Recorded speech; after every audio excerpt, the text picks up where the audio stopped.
Nako que le sous plus loin sur les sacerdoces. Sacerdoces c'est abokoko. Mais ce foyer ba tant ba bisinga na lia musunite. Il faut na tout le pourquoi. Hein? Na voisin nga za musulman. Parce que biso to lia ngolo te. Ote biso azana mamoko empire même Bible botanga ke pekisi yango. Siko na tangi ngolo o Bible pekisi. Ngolo Bible lobi, ngolo en Afrique na mona été. L'église veut rababa Dieu me dit maman kombono Justine, kombono ya mona eza Justine après. Naomona molimo na nzambe memi molimo na nga. Non, mais c'est molimo no lo bandeni. Ememi molimo na nga nazomona na ndako na bino. Mona ndako na biso esali nini? O na kwe moko. O liduso toboka te to cha pavement kala, mais ça va tele monsieur tobola pavement wana. Et ce n'est pas la sorcellerie qui a fait tout ça. Voilà, que le Seigneur notre Jésus-Christ vous bénisse. Là où vous nous suivez, vous êtes sur RB officiel, votre chaîne, la chaîne qui vous rapproche de l'essentiel. Encore pour une fois, nous avons un nom de Dieu. Pour Nabino, mais bien sûr, peut-être pour Namasolo, Toko Solo, Lana et Lelo. Beaucoup de sur anglais sika virage ya sika azwa biso na bino na chaîne Oyo RB officiel. Nous sommes avec lui. Il s'appelle Bishop Eric, comme nous l'appelons, nous aimons l'appeler comme ça. Et il est docteur en ministère. Nous allons parler à ce qui concerne les sacerdoces. Ça c'est dit un peu trop, sacerdoce. C'est quoi les sacerdoces? Comment les sacerdoces doivent marcher? Tout nous sommes découvrir. Il y a un peu de choses qui se disent sur les sacerdoces. Mais avec lui, avec Dieu, je peux dire qu'il y a un peu des éclaircissements. Sans plus tarder, je suis avec mon invité. Bonjour, docteur. Oui, bonjour, papa. Santé. Par la grâce. Nous avons battu là. Le rythme du pays, là, sans oublier. Mais quand même, nous sommes là. Nous sommes là. Merci beaucoup, malgré tout, mais nous sommes là. On a évité à votre côté au bain. Il y a Bissolo na Bisso. Si vous avez quelque chose de particulier, comment on peut le ensemble. Et ça, tout comme Brinza, on peut te monitorer à l'élo. Belé bazana ba mort, belé bazana ba hôpitaux, na ba prison. Mais Dieu nous a fait grâce cette liberté à reprendre l'air sans problème, donc to bénir ta Congolais. Vraiment. C'est ça. Aussi une question de curiosité. Et ça, la ronde nous sommes les qui nous appellent le pasteur. Ça, la ngama be makasi. Pourquoi? Ça, la ngama be makasi, être un pasteur, un serviteur de Dieu en fait. C'est pasteur. Oui, on a lobby. Tant on t'a bien pasteur. Il y a ça, on a pas ça, on a sengoté. Parce que tant on bien pasteur, ça déjà qu'au privé nga, na vie privée nga. Tant qu'un homme naturel, ou aboutomi na moki. Na repère ce exemple. Tu vois, à cause de Rosala pasteur, il y a empêché peut-être que na beta balle na baninga. À cause de Rosala pasteur.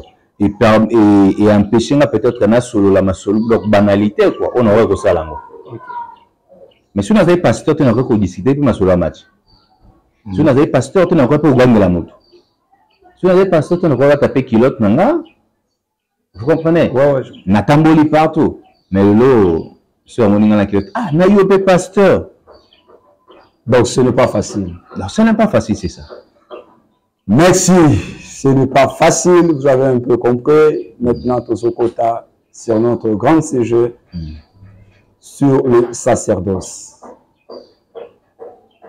Docteur Eric, na ko forcer na tikala ndenge to misana ko benga bishop. S'il faut expliquer le sacerdoce, expliquer ban ensemble sacerdoce, ba ko comprendre ndenge. Bon. Quand toujours parler sur les sacerdoces, il faut tout simplement précision. Parce que ça le coup là, le mots il a balé.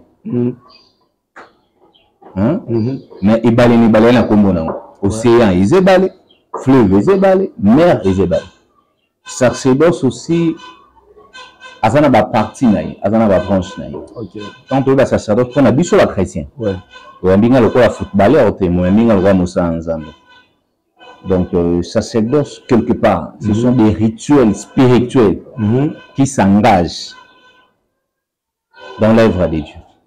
Des rituels spirituels qui s'engagent dans l'œuvre de Dieu. Nous savons combien de sortes de sacerdoce? Bon. Si on doit définir, pour le moment, on va définir 3 sortes de sacerdoce. Tous un sacerdoce saint. OK.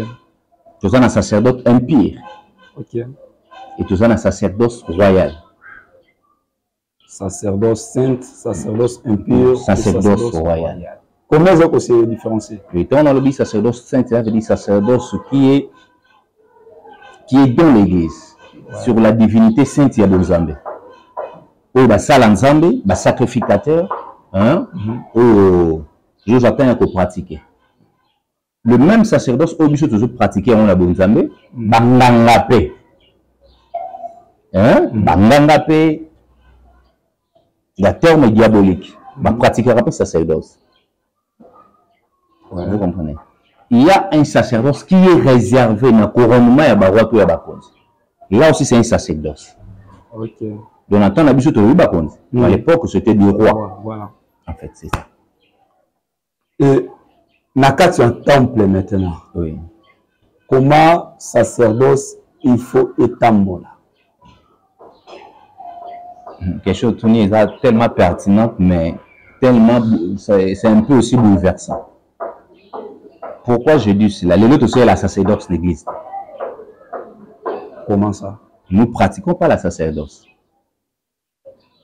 Parce que sacerdoce, c'est dans la condition. OK. Sacerdoce, tant que la condition. Sacerdoce, c'est d'abord on a tenu nango, tinique nango. Sacerdoce, c'est dans la cérémonie nango. Mais aujourd'hui, nous venons dans l'église pour adorer, louer. OK. Je ne sais pas si tu me comprends. Je comprends. Donc,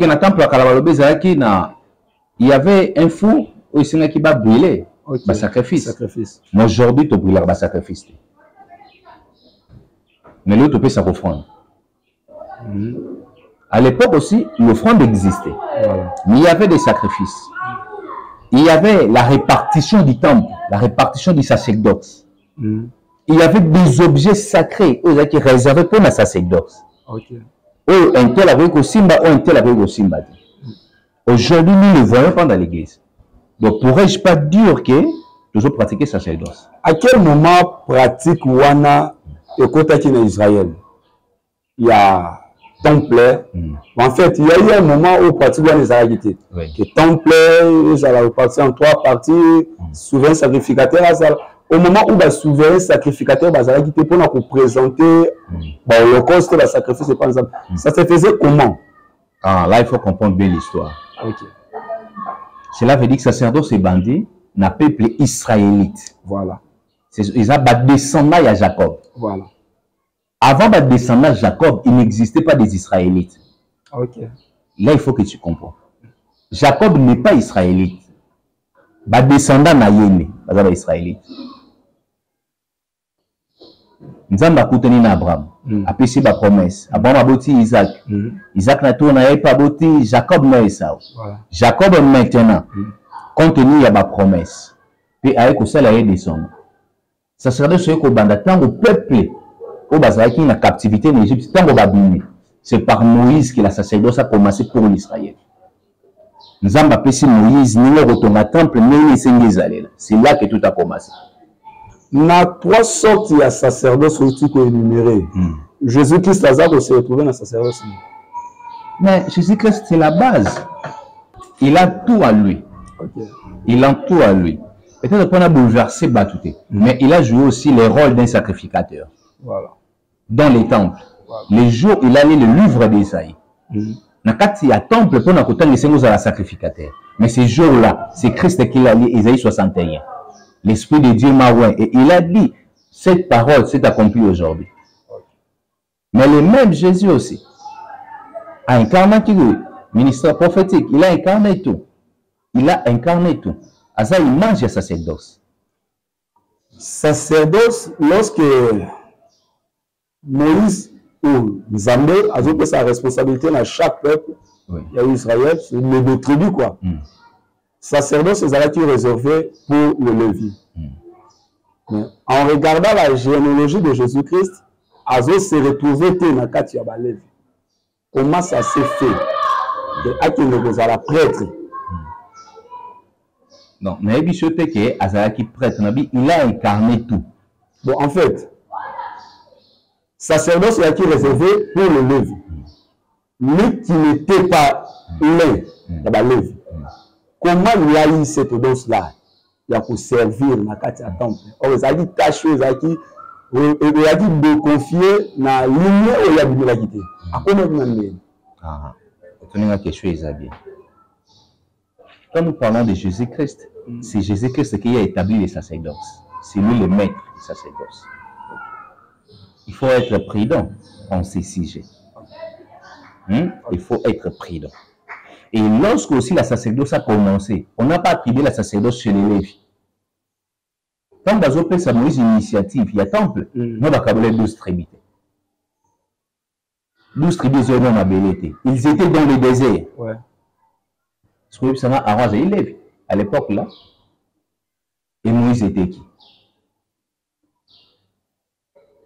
Alors, on a profité de la parenthèse au fond.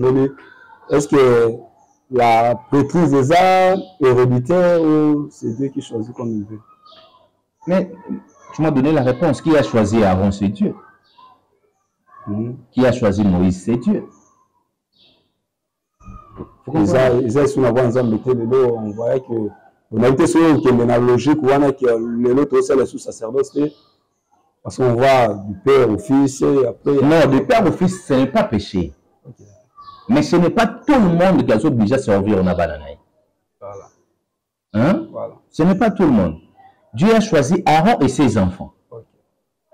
Moïse, il mange, il y a prophète, un grand prophète au monde. Il s'en a moins à Moïse, nous à sacerdoce. Vous avez des enfants. Oui. Et pas Aaron Zambakoni, Aaron Nabananaï. Mais pas Moïse Zambakoni à Moïse Yemo. Mais na liboto ba Moïse Zambakoni na Moïse na Aaron na Myriam. À ce niveau-là, je ne sais pas. Sacerdoce, les aïeux n'ont pas tenu dans oui. Les gens n'ont tenu dans l'eau. Le nom dit que les autres pratiquaient l'issue sous sacerdoce. Oui. Et c'est un danger pour l'Église, un danger pour les enfants de Dieu, ou ils ont le mot qu'on va remplacer les Sigawana. Dieu n'a rien remplacé. Hein? Place on est vide. C'est Nzambe a remplacé le Moroté. Place on appelle Eza abolité. Maintenant, nous devons vivre les lots. Parce que aujourd'hui, l'Église n'est pas universelle. Okay. Catholique, c'est l'homme qui l'a créé. Islam, c'est l'homme qui l'a créé. Église de l'éveil, c'est l'homme qui l'a créé. Église kimbangiste, c'est l'homme qui l'a créé. Ce n'est pas Dieu. Vous comprenez? Ouais. Chaque homme a créé religion a péci à mauvaise forme. Mais ce qui n'a origine et si calme, sacerdoce et bandit, au bout de la principe pour Amisaï. Ce qui est l'hôtel n'a pas fait même Internet. Balobi, Batubakenaka Israël, qu'on visite les lieux sacrés. Maintenant, on va visiter les lieux sacrés. Je vais expliquer, Bango. Isalakibo. Voilà. C'est ça les problèmes que nous avons aujourd'hui. On a la pire sacerdoce qui est Jésus-Christ de Nazareth. C'est lui le sacerdoce pire. Mais la sacerdoce pratiquée par des hommes aux temps anciens, ils athées. La différence, c'est à moi. Et ça n'impact au milieu de l'église? Non, ça n'a pas l'impact parce que les temples, le rideau des temples a été déchiré. C'est pour nous dire que nous avons maintenant l'accès. Nous avons maintenant l'accès. Le coup, la conversation, il y a Christ, la femme samaritaine. Alors, l'heure vient où il est déjà venu, les vrais adorateurs adoreront le Père en esprit et en vérité. Il suffit de recevoir Jésus-Christ dans ta vie et de croire en Dieu. Tu n'as pas besoin de déplacer. Parce que la Bethesda a été déjà abolie. Après Christ, la Bethesda n'existe plus. C'est ça le problème. Maintenant, aujourd'hui, nous avons des églises qui nous imposent des lois, qui nous imposent des choses. Comment on réagit par rapport à Biokwana? Nous avons des églises, avant, au côté, il faut le papa. Au côté, ma papa. Il y a des églises, tout le monde, comme devant la porte de l'église, il faut balgo au Congo. Selon eux, les sous mais qui collande la couleur, non, les sacerdoces, ça marche comme ça. Il y a un problème na biso ba noir les années. Hein? Ce que l'ingo yi ba noir, il faut qu'on mette la lettre. OK. Noir atanga ate. Différence ya ngwana. Hein? Mutu mwindo eza bongo. Ce que pesier alliance à $10,000, na chèque à $100,000, à portage alliance à $10,000. Alors l'ingo tanga te ba continuer ba comme. Ce que les gens disent, ce n'est pas un sacerdoce, c'est une doctrine. OK. Et cette doctrine, il y a Batouana ndenge basalela. C'est comme les musulmans. Doctrine, il y a pour nous côté na mosquée, faut que papa libana. Ce n'est pas un sacerdoce. On est sa doctrine. Mais sur le côté na katu ko taper bazana ba mandement na bango, ils salé. Et ça le ko la biso, tout ça pe na bataonda. So ki ba pa ko la putulu. OK. Na mona misu na ngomba mangengenge, bazoni ata moto. Et ça doctrine na bango. Comment on peut différencier doctrine, sacerdoce? Un peu d'abord, bâtir, bishop, ça nous embrouille, ça embrouille le peuple de Dieu quand même. Bon, et embrouille, on a noté quelque chose à comprendre. Sacerdoce, c'est les règles établies par Dieu. OK. Et la doctrine, ce sont des règles établies par l'homme ou les hommes. C'est ça. Au moins, l'église a biso, il faut que ce soit la main à Kamba. Vous comprenez? Pour il faut que ce soit la main à Kamba parce que papa Simon Kimbanga bondelaka pour na maïwana. Ils ont maïe sant. Et sa doctrine à bang. Beaucoup de Nzambe na likambo Zamba établissati. Non, nous avons Nzambe ça par rapport à sa manière au mutazozo. C'est comme une constitution d'un pays. C'est ça la doctrine d'un pays. Nous avons pris exemple moi pour ceux qui na poto ba pédé babalana. Et sa doctrine. Hein? Ces lois-là, ce sont des doctrines. Mais pas l'habitude à motoba la naté. Loi l'habitude à accepter en côté. C'est que vous oubliez, Dieu a donné des lois, il y a des préceptes. Il y a des préceptes aussi. Ce que a dit commandement à Moïse, on ne parle pas de malédiction. Mais quand tu lis les préceptes et les prescriptions de Dieu, la malédiction est commise. Il y a Deutéronome 28. Ils ont payé un mot. Ils ont établi. Ils ont dit c'est ça les problèmes. Prêtre, Isaac a aimé ou soit on le devient. Pardon, à comprendre. Cause à la prêtre. Donc à Bota, ma prêtre, on le devient. Cause à la prêtre, on devient prêtre. Mais l'homme n'est ministre. L'homme n'est ministre. Oui. Jérémie c'est comme ça pour tous les ministres. C'est comme ça pour tous les ministres. Depuis le sein de ta mère, j'étais choisi, Jérémie. Parce que Asa établi par un homme de Dieu. Il a reçu le mandat aussi. Abengami na Nzambe, abongeli pepo na mutu. Mutu ana kokota pe na kati ya sacerdoce, exercer le sacerdoce. Non, ça me dérange parce que Dieu a choisi pour être établi par l'homme de Dieu. Le baptême est établi par un homme de Dieu. C'est que Dieu a choisi pour être établi par l'homme de Dieu. Parce qu'auparavant, Josué a été appelé. Dieu précise bien qu'on va choisir Josué. Alors, à cause de mon serviteur. À cause de son serviteur. Pourquoi? Il a vu l'obéissance, la patience, et pas à Josué. Ils appellent nous qu'on a appelé, mais à cause de la patience, on a obéissance, bah héritier, bah perdre l'héritage, yo ramassi aux yeux. Qui est Melchisedec pour Jésus-Christ? Mais je ne sais pas. Pour te dire parce que Bible Christ ou Jésus-Christ a été qu'on soit titre. Il y a prêtre ou souverain sacrificateur par l'ordre de Melchisedec. C'était par l'ordre de Melchisedec. Mais Christ a dit que soit titre souverain sacrificateur.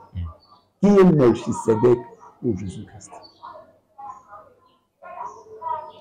Quelle est la différence entre roi et prince? C'est ça, quelque chose qui est tout le monde. Si Christ représentait Dieu, si Melchisedec est Dieu. Mais en fait, c'est une question qu'on se pose. On a l'oubli. Si Christ, c'est l'image de Dieu, en chair et en os. Vous comprenez? Et Melchisedec, c'est le Dieu tout-puissant, en esprit. Du fait de voir Christ, c'était juste d'incarner ou de démontrer la parole de la divinité. Mais on peut faire exercice. Ok. Si on a un joie glace, on a une différence. Les téléspectateurs joie glace, il n'y aura pas la différence. Voilà. Pourquoi? La glace peut se fondre et comme un maille. Tout comme sur on a congélateur et que comme la glace est comme le corps, donc moi les pères nous sommes un. Mais sauf que nous voyons le Père à travers Jésus-Christ. C'est le temps comprendre que Melchisedec c'est Dieu. Mais oui. Même au commencement, on dit là où Melchisedec vivait, ce sont les mondes de Dieu, qu'Abraham n'avait pas le pouvoir d'y entrer. Vous savez, cette histoire de sacerdoce, ils ont créé un peu de confusion trop, Bishop. C'est ça le problème. C'est-à-dire, les autres joueurs pour différencier Penzate, pour comprendre Penzate. Je ne sais pas. Parce que Penzate, pour comprendre, c'est quoi le sacerdoce? Confusion, ils ont parce que c'est un danger. Oui. Au moins, tu as bafoué même doctrine. Tu as imposé par les humains, tu as respecté sacerdoce. Parce que c'est imposé par Dieu. C'est la voix de Dieu. Mais celui qui a beaucoup plus c'est le respect de la doctrine qui est un sacerdoce. Ce n'est pas un danger parce que la limite de juger par rapport à la loi de bâtir. Si on sera jugé, c'est par rapport à la loi de Dieu. Maintenant, loi on a bâti cette doctrine-là, pardon, sacerdoce,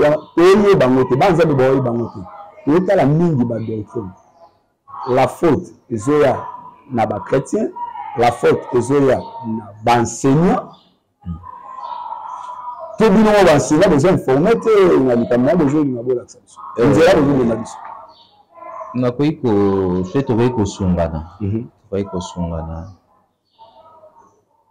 aujourd'hui, l'homme a besoin de recevoir Jésus-Christ comme un Seigneur et Sauveur dans sa vie pour être sauvé. C'est vrai. L'homme n'a pas besoin de la doctrine. À cette heure, alors que nous parlons, nous vivons l'Apocalypse. Ce n'est pas le sacerdoce qui va nous sauver, mais c'est Christ qui va nous sauver. Voilà. Vous comprenez? Marchez selon l'esprit et vous n'accomplirez pas les désirs de la chair. Mais la personne qui veut marcher selon l'esprit, la sacerdoce vient à lui. Parce qu'en respectant des préceptes, des lois divines, tu vis déjà la sacerdoce. Sacerdoce, c'est ça tout là dans Zambalo, Tambola Nango. Sacerdoce, c'est ça aussi mbabalier sacré aux Anango. Sacerdoce, c'est Christ vit en toi. Si Christ vit en toi, tu vis déjà la sacerdoce. Pourquoi je posais cette question, cher fidèle téléspectateur, je peux peut-être faire oui. À l'époque, on était encore petit. Aujourd'hui, grande sœur Moro Tindanga na sombelele da bloko à restaurant. Biso ameto benga ngo malewa. Alors ensemble na église Moro balé à misulité. C'est pas un tabou de le dire na lilo. Après ça na condition Moro kende sombelanga mabesu. Mais tous les ans na misulité. Bishop, je vous dis na tambela le roi likam. Sur le tunia papa tu t'es mis ça au camp. Papa, tu sais, le série, Moutaza na respect ya doctrine. Mais ce que je veux recevoir la marche ya mutu, principe ya mutu, ça ne colle pas à la volonté de Dieu. On dirait que vous avez doctrine. Vous avez doctrine. Bien que c'est Christ qui sauve. Mais vous avez doctrine qui est la loi aux ambatia. Mais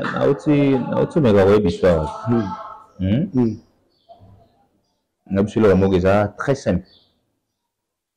Quand on dit Moutabi Sombelanga, on dit Biloko, ils ont la moussumité. Bazana réseau va payer ça dans mon moussoum. Nabang. Hein? Bazana réseau. En fait, on ne condamne pas pour ça. Et on a lobby. Tu as condamné Moutou, un peu cet exemple. Bazana raison. Mais ce foyer, tant que vous avez na lié moussumité.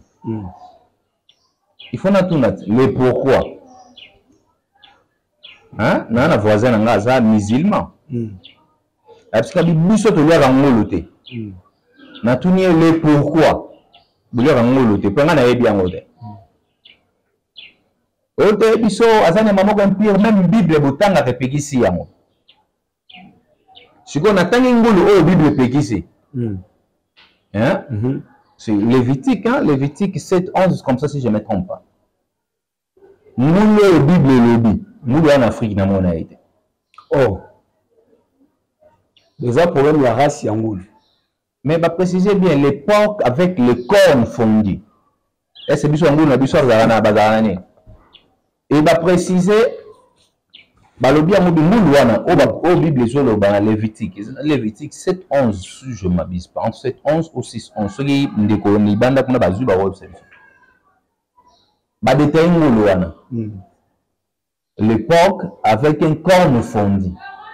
Parce que depuis que tu as Congo, on a un moulou na lisegi. Non, ne peut pas. Moulou wana ba lobeli o na la o yepsi na tanga na Bible. Ba lobi avec les pattes, mais ba moulou na biso et avec les pieds, mais ba moulou so za na ba pattes.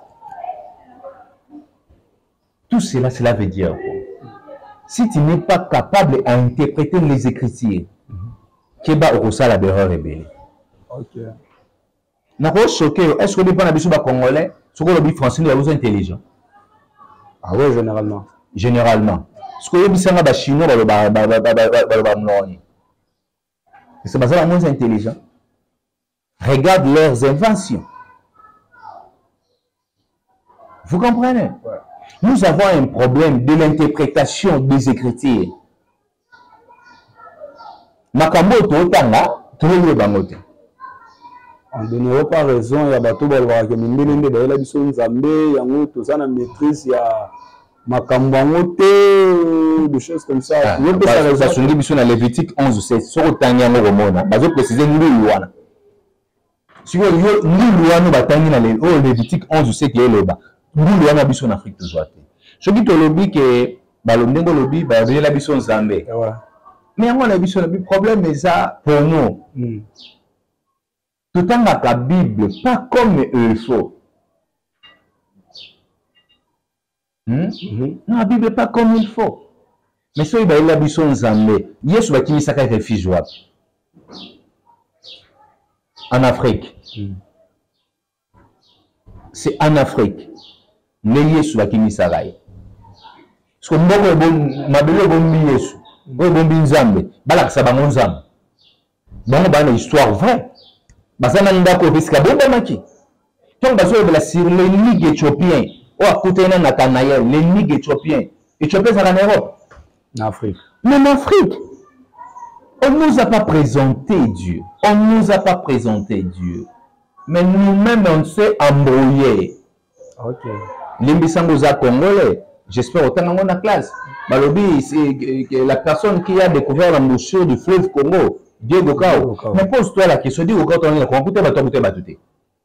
Évidemment, on va pas ça. Parce que Bakolo Mboka, c'est Diego Kao, c'est Mboka, la banque d'un peu, c'est Diego, c'est Mboka, la banque d'un.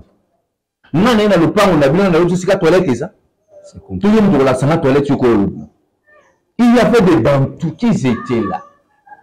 Mais une personne qui vient de dire qu'il n'a trouvé un mouchon là-bas, au voyez, il n'a besoin de rien, ce qui besoin de Bakolo Mboka, il a qui s'y yote. L'histoire de Dieu. L'histoire de Dieu. Ouais. est beaucoup plus investi en Afrique que tout par ailleurs. Mon ton dessiné, c'est en Égypte. Là, mon ton dessiné, c'est en Égypte. L'Égypte, ça se trouve où? En Europe? En Afrique. En Afrique. Tout le monde a une histoire. L'Afrique est le berceau de l'humanité. À l'époque, quel empire qui dominait le monde? C'était l'empire égyptien. C'était le pharaon. Les pharaons se trouvaient où? En Égypte, et Égypte, c'était en Afrique. Et l'Afrique était en Afrique. Mais ce qui est important, aujourd'hui, c'est une absurde pour accepter ce genre de choses. Il y a un moment, ceux qui chrétiens à comprendre la valeur, premièrement, de Dieu, la valeur de sa divinité, n'est pas reçu, exact. Il faut y aller. Dieu avait besoin d'un peuple. Dieu avait besoin d'un peuple pour s'identifier. Mais cela ne veut pas dire que Dieu n'était pas au monde. N'a choqué un loco mongo. Balobi, Balak a bengi Balam a dit, ah mon Dieu, bana Israël. De quel pouvoir que Balam avait? Parce que la Bible précise. Et le alobi, nous avons demandé qu'on puisse nous sommes mon Dieu, nous avons dit, mais quel Dieu? Ce n'est pas le même Dieu. Oh, le Dieu est là pour nous. Dieu est universel. Nous devons approprier Nzambe à Dieu. Pour nous avoir un langage facile. Aujourd'hui, nous avons rejeté nos manuscrits pour adopter les manuscrits étrangers. De trouver les manuscrits les Nzambe. Ce n'est pas ça. Nous avons que nous sommes plus loin sur les sacerdoces. Sacerdoces, c'est Zabokoko. Oh, mais oui. Ou bien on a pas répondre à la question. En tout cas, on est dans un cas. Ah, mais ce qu'on a ça la paix, on peut ça l'effort pour activer connaissance là. Sacerdoce c'est Zabokoko. Vous pouvez développer. C'est ça, Zabokoko. Soit celui-là, non, je te parle. Quand on dit les dieux d'Abraham, Abraham était qui? Asaï Koko est pas juif. Ouais. Les dieux de Jacob, il était qui? Koko est pas juif. Moïse, Asaï Koko. Tant qu'on va bien la Koko, n'est-ce pas ça qu'on a évoqué pouvoir ancestral? Donc, on peut dire la réincarnation est biblique qui est permise. Non, moi je ne parle pas de la réincarnation. Là, je te parle du pouvoir ancestral établi par Dieu chez l'homme. Ok. Non, je suis incarnation. Tu n'en as pas besoin. La meilleure incarnation, c'est le Saint-Esprit. C'est l'incarnation du Christ. C'est le pouvoir ancestral. À un certain moment, même Christ leur dit, il est venu chez les siens ont pas resté. Est-ce que toi tu crois que Christ était venu pour tout le monde?